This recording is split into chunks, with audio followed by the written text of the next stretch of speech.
নমস্কার বন্ধুরা, হাসি খুশি রান্নাতে আপনাদের সবাইকে স্বাগত। আজকে আমি আপনাদেরকে জল সুজি বানিয়ে দেখাবো।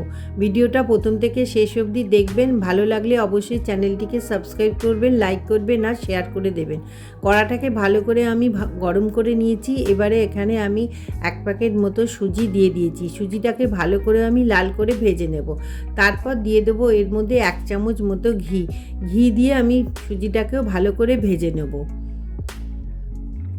ঘি দিয়ে সুজিটাকে বেশ ভালো করে লাল লাল করে ভাজতে হবে। দেখুন সুজিটা কী সুন্দর লাল লাল করে ভাজা হয়ে গেছে।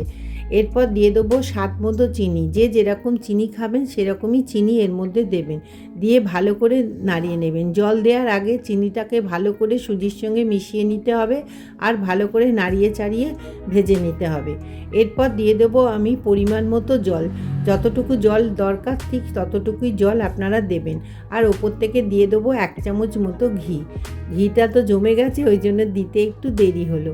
এবার ভালো করে এটাকে নাড়িয়ে চাড়িয়ে নেব। দেখুন আমার সুজিটা পুরো তৈরি হয়ে গেছে। আপনারা এই সুজি শুধু মুখেও খেতে পারবেন আর মুড়ি লুচি এর সঙ্গেও খেতে পারবেন।